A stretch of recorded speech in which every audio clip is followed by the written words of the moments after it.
día, ¿qué tal amigas, amigos, amigues de Galáctica? Bienvenidos a esto, a las entrevistas galácticas, al fortalecimiento cívico en su máxima expresión. Ahí arreglando un poco el audio del micrófono, pero todo muy, pero muy bien. Como siempre, el fortalecimiento cívico en su máxima expresión, como decimos, de lo humano y lo divino, de lo cotidiano y de la actualidad social, política, es lo que conversamos acá en cada capítulo de las entrevistas galácticas. Siempre decimos a través de la multiplataforma del podcast, usted puede revivir todos los programas de Galáctica Media. A través de Spotify, digita simplemente Radio Galáctica y podrá disfrutar de este y todos los programas a través de lo que es el podcast de Galáctica en la aplicación Spotify. Ya es habitual conversar todos los jueves junto a nuestro invitado, el Pablo Sepúlveda, sociólogo que está junto a nosotros en los estudios de Galáctica. Pablo, ¿cómo estás? Bienvenido a las entrevistas galácticas. Bien, aquí con esta garuga de verano. La vaguada costera de San Antonino, ¿no? Sí, y bien, porque yo creo que ha contribuido hoy día como a mitigar un poquito los riesgos de los incendios forestales, que es una amenaza cada vez más permanente para los territorios. Así que bien, contento, tranquilo, todo bien, Alfredo. ¿Cómo estuvo la semana, Pablo? ¿Cómo estuvo esta semana? Oye, claro. Ha estado ajetreada esta semana, hay harto paño por cortar, harto tema que desmenuzar, así que a disposición, por Alfredo, para conversar acá en la Galáctica y saludar a todas, a todos. Exactamente. Quienes están escuchando hasta ahora. Sí, pues saludamos a toda la gente que nos sigue a través de las multiplataformas, en las diferentes señales donde usted nos ve o nos escucha, ahí estamos presentes, y hablar de la actualidad política de esta semana, donde podemos visibilizar, por ejemplo, el IPC, el costo de la vida, cómo influye diariamente en la política de la familia, económicamente hablando, estas alzas de costos que de repente no se ven reflejadas tampoco con ayuda estatal en estos casos donde estamos saliendo de una pandemia y la crisis también de la guerra a nivel mundial ha influido. Sí, yo creo que tú le pegáis ahí el... ¿Qué pasó? No, ¿se escucha igual o no? Se nos metió un ruido ahí justo cuando íbamos a hablar del alza del costo de la vida. Es como un serrucho, estamos perfectos, seguimos nomás, le damos.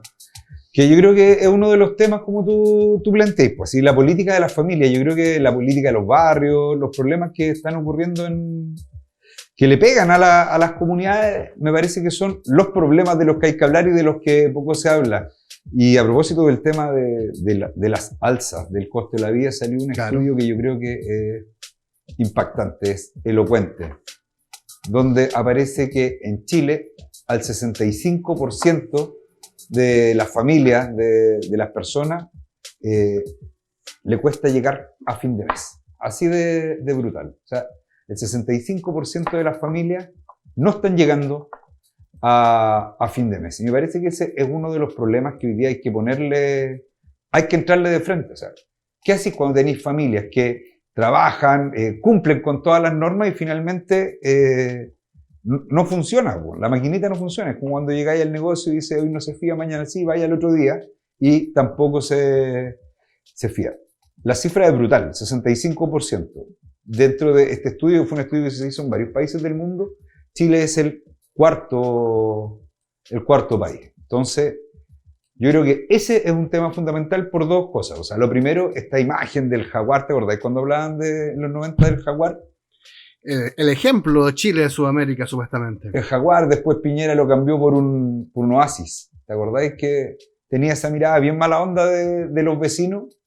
Y que trataba de relevar ese oasis, pero que hoy día estas cifras vienen a poner en cuestión dos cosas. Uno, el modelo en general tiene un 65% que no llega a fin de mes. Así de corta y fome. Y no le da respuesta y piensa en ese 35% o menos, porque de hecho está el 65% que no llega a fin de mes, que tiene que endeudarse, que termina comprando el pan en cuota, y apenas un 11%, ¿sí? Un 11% son los que definen que llegan cómodamente a fin de mes. Datos importantes para analizar esta situación económica a nivel nacional y también a nivel mundial, pero claramente, como tú mencionas, Pablo, llegar a fin de mes, cuesta llegar a fin de mes a la clase trabajadora, pero también, ¿qué hacemos? ¿Qué podemos desarrollar? ¿Qué compensaciones se pueden hacer económicamente hablando? Por ejemplo, se estaba hablando de sacar los IVAs de la canasta familiar, ir en ayuda económica directa también a algunas familias, algunos segmentos de la sociedad económica para estar supliendo estas necesidades, porque este año no se pinta económicamente muy bueno tampoco a lo que habla la reactivación económica y también del trabajo. Yo creo que ese es el punto. Hoy día, subsidios, medidas pequeñas han sido el signo de estos 30, 40, 50 años. Mira, estaba mirando los datos para compartirlos con nuestras amigas, amigos, amigues. Es súper clara las diferencias. Si las diferenciamos por hombre y mujer, el 68% de las mujeres no llegan financieramente a fin de mes. En el caso de los hombres es el 62%. Apenas el 7% de las mujeres señalan que llegan cómodamente a fin de mes. Cifra que sube al doble en el caso de los hombres. Por edades, 18 a 24 años, apenas el 9% llega a fin de mes. 25 a 34, 12%. 35 a 44 años, apenas el 6%. Y si lo comparamos por nivel educacional, la cifra es más brutal. Personas con educación básica incompleta, apenas el 5% llega a fin de mes. Con media incompleta, el 6% llega a fin de mes. Cifra así de brutal. ¿Y por qué lo planteo? Porque la solución hoy día va por el tema de los sueldos. Aquí no hay otra forma de resolver esta situación, porque la gente vive de su trabajo y vive de un sueldo. La mayoría, quienes no pueden llegar a fin de mes, vivimos de un sueldo. Y en Chile los sueldos son malos sueldos, son bajos. O sea, un sueldo mínimo no alcanza para salir de la pobreza. Entonces, cuando tú me preguntáis por dónde entrar a esta discusión hay que entrar por el sueldo, por el trabajo. Que sin trabajadores este país no se mueve. Y hoy día el trabajo está muy mal pagado en Chile. Tanto así que una familia, una persona trabajadora y que le pagan el sueldo mínimo, ni siquiera puede salir del nivel de la pobreza. Me parece que ese es el tema que hay que discutir. Las 40 horas, un sueldo mínimo que sea por sobre el mínimo de la pobreza. Negociación colectiva, fortalecer hoy día la capacidad de negociación que tienen los trabajadores para mejorar sus condiciones de trabajo, aumentar el tema de las gratificaciones, porque tú hablabas de la crisis económica, pero la crisis económica, como la de las familias, y la situación económica de las familias trabajadoras es distinta a la situación de los LUXIC. Es muy diferente, claro. LUXIC, aquí en el foro de Davos, en Suiza, en el grupo de los multimillonarios que vamos a tomar las decisiones del mundo. Entonces, a mí me parece que ¿dónde está el problema? En los bajos sueldos que se pagan en Chile. En Chile se pagan sueldos que no permiten salir de la miseria. Así de corta y fome. Y esa es la discusión a la que hay que entrar. Porque la discusión de los bonos es una discusión que... es a corto plazo. Y no permite, justamente, y no permite tampoco resolver el problema de fondos. O sea, cuando tenéis diputadas que ganan 7, 8 millones de pesos, efectivamente están muy lejos de conocer y experimentar esa realidad y ese tipo de problemas. Entonces, hoy día... ¿Y un 10%? O sea, el 10%... por ejemplo.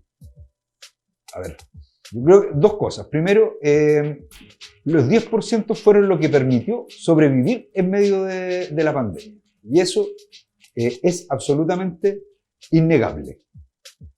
Y puso en crisis también la legitimidad del sistema AFP. El día de hoy, efectivamente, el negocio de las AFP es un negocio para los dueños de la AFP. Cuando decían con mi plata no, al final es con mi plata sí, porque con mi plata es que están haciendo negocio. En ese sentido, la AFP, más que el 10%, es necesario sacar a las AFP del tema de las pensiones, porque las AFP no trabajan para las pensiones. Y en ese sentido, sí, un 10% para las familias que hoy día lo están pasando mal, que le está pegando la cesantía, el 65% que no llega a fin de mes, obvio que es necesario. Es una discusión de perogrullo. ¿Y cuál es la resistencia hoy día?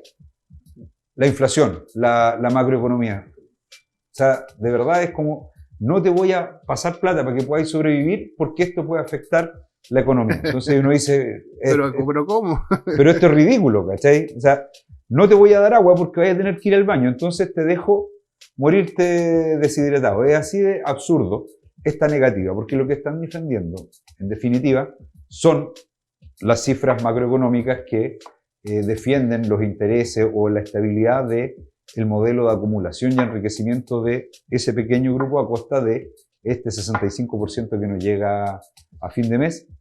Y, insisto, Alfredo, yo creo que hay que entrar a la discusión de fondo. Los sueldos, porque las familias viven de su trabajo. Y mientras tenéis estas cifras por acá que nos hablan de un 65% que no llega a fin de mes, tenéis las ganancias escandalosas de los bancos, las ganancias escandalosas de las ISAPRES durante años, que fueron descaradas. O sea, era más malo que una ISAPRE. ¿Te acordáis las ISAPRES cuando te decían, si usted viene enfermo, yo no lo recibo, porque se hizo de la salud un negocio? Y resulta que ahora cuando las ISAPRES han fracasado en su proyecto o en su gestión de entregar y garantizar salud y de mantener esas rentabilidades groseras a costa de la enfermedad, hoy día están diciendo, ¿sabéis qué? Necesitamos un rescate, porque el negocio no está funcionando, porque si cumplimos con la ley, es así de grosero. Si cumplimos con la ley, está todo bien. No ganamos plata. A propósito del fallo de la Corte Suprema que les dijo, oye, paren de subirlo unilateralmente los precios de los planes de la ISAPRE. De salud. Sí. Y hoy día están todos llorando por la ISAPRE. Pero resulta que nunca fueron capaces de resolver el tema de las listas de espera en el sistema público y hoy día quieren entregarle plata a un sistema privado que no garantiza salud. Porque al contrario, cuando hay alguien enfermo, lo echan. Estamos conversando junto a Pablo Sepúlveda, acá en las entrevistas galácticas, la actualidad política de esta semana, y el tema era, el primer tema de conversar un poco, el costo de la vida, que ha subido mucho la vida y no se ven reflejados tampoco los salarios, por ejemplo, ni las ayudas a corto o a largo plazo donde se proyecte una estabilidad a la economía familiar, que es lo más importante, donde se tiene que debatir esta ayuda. Por eso es el tema de conversación, vecinas y vecinos. Seguimos acá en las entrevistas galácticas y la idea es seguir fortaleciendo estos diálogos con el sociólogo Pablo Sepúlveda. Pablo, como San Antonio, ¿no es cierto? Se podría decir el proceso constituyente también, que está ya casi encaminado, con fechas, con estructura, vía CERVEL, cómo se va a hacer con 1 o 2 listas. ¿Qué te parece también esta visión detrás de lo que refiere el nuevo desafío político que va a estar a través de las elecciones públicas, como es la merecida nueva Constitución de Chile? Yo creo que la forma que le dieron institucional responde efectivamente a las necesidades e intereses exclusivamente de los grupos dominantes del poder en Chile. Así de brutal. O sea, es un proceso más restrictivo que cualquiera que haya existido. O sea, tiene este comité de admisibilidad, que es el que dice lo que se puede discutir. Y que lo que se puede discutir no es nada distinto de lo que ya acordó los partidos políticos en el Congreso. Luego de eso van a poner 24 expertos que los designa el propio Congreso. O sea, que responden a los intereses y necesidades del Congreso. Son expertos. ¿Y la comunidad cómo participa? La comunidad no participa. La comunidad solo decide quiénes van a ser esos 50 representantes que no pueden ser independientes, sino que van a tener que contar con el check y el auspicio de alguno de los partidos políticos del poder. Entonces, está más arreglado que bicicleta de Quasimodo, está más arreglado que guaso para el 18, que mes de cumpleaños, como queramos decirlo. Entonces, es un proceso que es un simulacro de proceso constituyente. No lo es. no tiene legitimidad soberana, no tiene participación y le resuelve el problema de los grupos de poder en Chile. Y ahora entiendo que en mayo van a ser las elecciones bueno, el 7 de marzo entra en funcionamiento este grupo de expertos que designa el Congreso. Me imagino que serán los mismos expertos de tipo Puente Caucao, los mismos expertos que hicieron el Transantiago, los mismos expertos que fiscalizaron las obras del Estadio de San Antonio, si esos van a ser los expertos.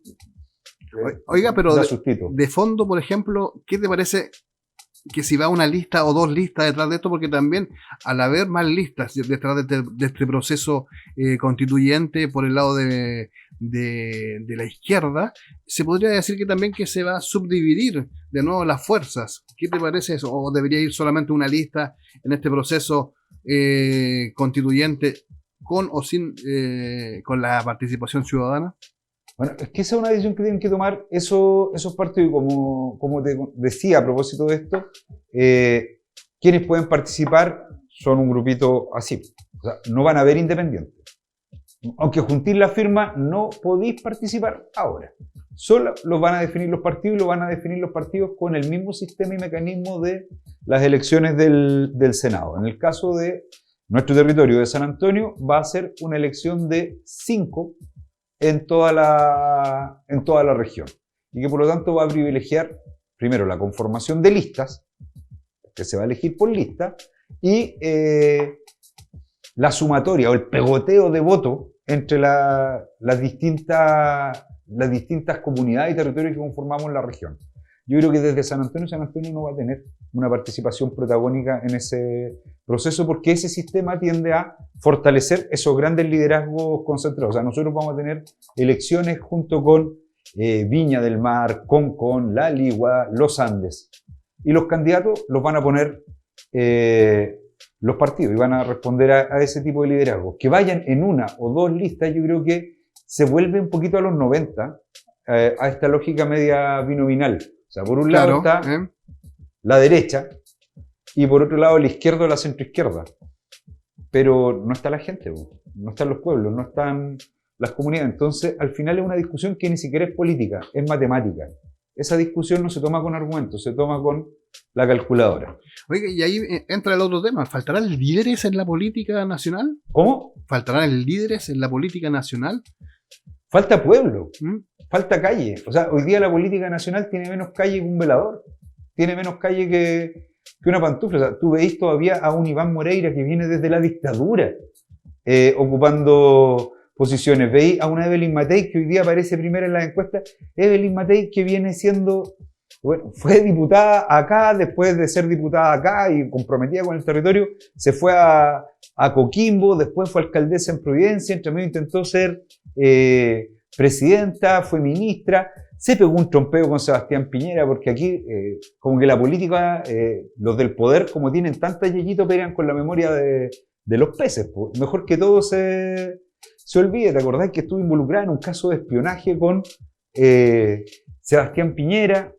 Entonces, cuando uno piensa en que son los mismos personajes y después son los hijos de esos mismos personajes o los ahijados políticos de esos mismos personajes, yo creo que más que nuevos líderes hace falta cambiar por completo el sistema político, cómo se ejerce el poder y el poder excesivo hoy día que tienen los partidos políticos. Son dueños de todo, y se relacionan muy bien con los intereses de los grandes grupos también económicos y que ejercen poder, los grandes grupos comunicacionales que también ejercen poder. Entonces yo creo que no es solo un tema de liderazgos, sino que tiene también que ver con qué sectores van a empezar a tomar decisiones y no solo a pedirle por favor a quienes toman las decisiones. Para esta elección yo creo que aparte tuvieron que imponer el voto obligatorio, porque por las buenas no iba a votar. Y se queda para siempre, yo creo que el voto obligatorio por un ratito, un par de décadas se va a quedar. Es que es súper tramposo porque no te dejan participar, pero te obligan a hacerles barra. O sea, es como, mira, vamos a jugar a la pelota y aquí estamos los 11 jugadores, te invito a jugar a la pelota de público. Y es como, oye, pero si yo también quiero jugar a la pelota. No, pero si te vamos a invitar, de público. Y ahí, Pablo, en el sentido, porque también hay fuerzas políticas más jóvenes de los movimientos que también tienen la instancia a nacer como partidos políticos, a agruparse de diferentes movimientos y hacer más fuerza política y así pueden realizar se podría decir, exigencia detrás de lo que refiere el tecnicismo legal de ser un partido político y tener representación política, pero quizás de esa política que no se quiere desarrollar, que esa política nueva, esa política con una forma de cambio, con una participación ciudadana, con un trabajo en territorio. Es ahí quizás los desafíos nuevos donde los movimientos tienen que ingresar a esta política y transformarla también quizás desde adentro. Desde adentro, desde afuera, en todos los espacios. Yo creo que cuando partimos esta conversa y tú hablabas de la situación de las familias, la política de las familias, esa es la política de lo que está pasando en los barrios, es la política de los problemas que se enfrentan en la fila del CEFAM, es el problema del acceso al agua en las comunidades, es el problema del 65% de familias que no llegan a fin de mes. Esas familias son las que tienen que empezar a decir, mira, estos son los problemas de Chile. Estos son los problemas que afectan a las mayorías. Y por lo tanto, efectivamente, eso tiene que ver con un proyecto que no es solo de representarse, sino de proponer transformaciones sociales, económicas, políticas, culturales. A mí me parece que eso es lo que va a estar en tensión durante todo este tiempo. El ciclo que se abrió el 18 de octubre todavía no está cerrado. Y tiene que ver con eso. ¿Cómo operan las fuerzas de control, de mantener lo que hay? Y por otro lado, ¿cómo se articulan y se expresan estas fuerzas transformadoras que son diversas, son múltiples, existen en distintas escalas? Está toda la potencia transformadora del feminismo que se enfrenta al orden patriarcal. Estas fuerzas populares que dicen, oye, ¿sabéis qué? A nosotros lo que nos interesa hoy día es resolver los problemas que nos afectan a las mayorías, no los problemas de 2 o 3 empresas o élites, que son plurinacionales, que se oponen también a esa mirada colonial de Chile, de los guasos quincheros, esa chilenidad que esconde, esa morenidad que esconde ser diaguita, que esconde ser colla, que se lleva bien con el pueblo Rapanui cuando lo ve en Llorana, pero que no es capaz de reconocerle y darle legitimidad como pueblo, como nación, como cultura. Todos esos son los elementos hoy día que están planteando esa fuerza, esa mirada de una transformación, y que esa mirada sí es clara y es decidida. No es parte de esos acuerdos de los 30 años. Ni siquiera de las fuerzas viejas, pero tampoco de las fuerzas nuevas que están haciendo lo mismo que hacían las fuerzas viejas. O sea, ¿te acordáis, Giorgio Jackson, cuando parte diciendo nosotros tenemos una estatura moral distinta? Y hoy día resulta que pareciera que están intentando hacer lo mismo. Tú lo preguntabas ahora por las listas únicas. Partieron del no al PPD al por favor PPD. Entonces, ese zigzagueo, ese cambio, esa vuelta de chaqueta, son los signos propios de esa política de los 30 años, que le dijeron no a la dictadura, pero después cuando fueron gobierno, defendieron a Pinochet, que dijeron no al neoliberalismo, pero después estaban en los directorios de las AFP. Eso me parece que son los símbolos, los nudos que hay que desatar para poder efectivamente ir abriendo espacio a la vida buena, al buen vivir, a las necesidades urgentes. Y a quien hay que responderle hoy día es ese 65% que no llega a fin de mes. Claro. Esos son los problemas hoy día. Estamos pues en las conversaciones, en las entrevistas galácticas, fortalecimiento cívico, conversaciones de mesa, podrían decir, y para que ustedes también puedan tomar datos, información y conversar todo esto.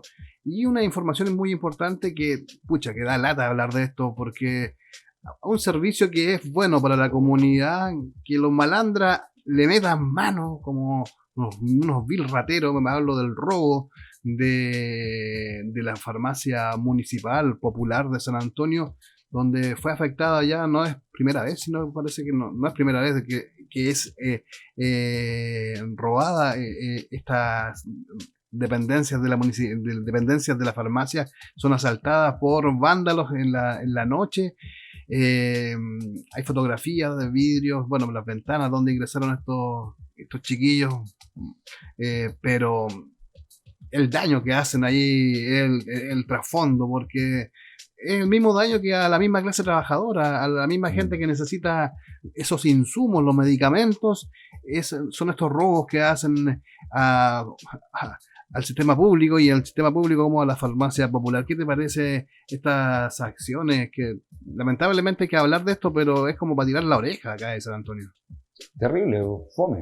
O sea, se roban una farmacia popular, una iniciativa que ha permitido acceder a medicamentos a mitad de precio. Es así de brutal. Medicamentos que estaban 40.000 pesos, ahí se pueden acceder por 20.000 pesos.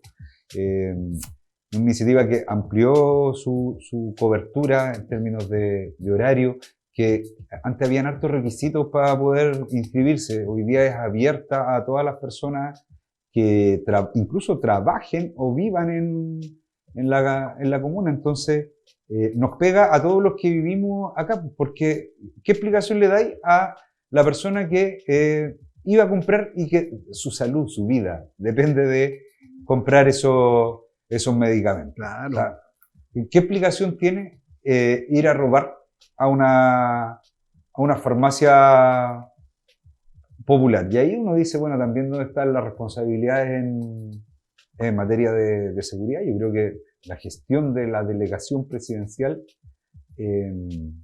no se ha visto. No ha sido una actoría que uno pueda decir, sí, aquí está la delegación, aquí hay una política, un plan de seguridad. O sea, robaron la farmacia popular a 2 cuadras de la delegación. ¿Qué pasó?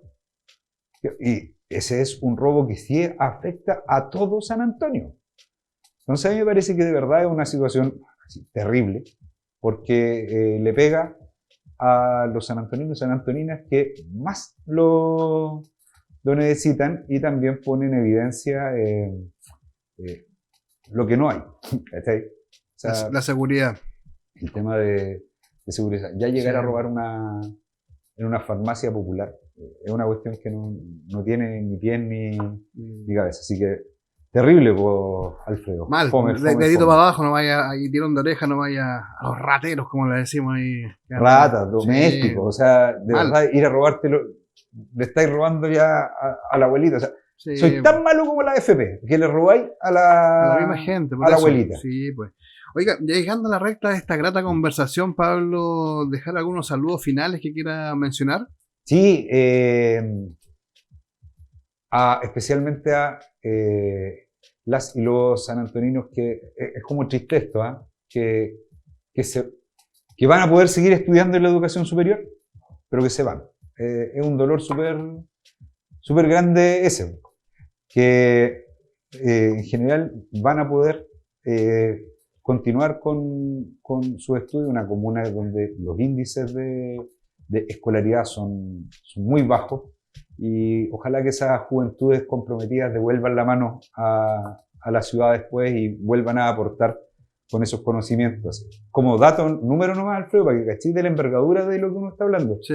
En San Antonio hay 28.000 hogares, así como grupos familiares. Con los datos del 2017, 13.000 jefes y jefas de hogar no tienen cuarto medio.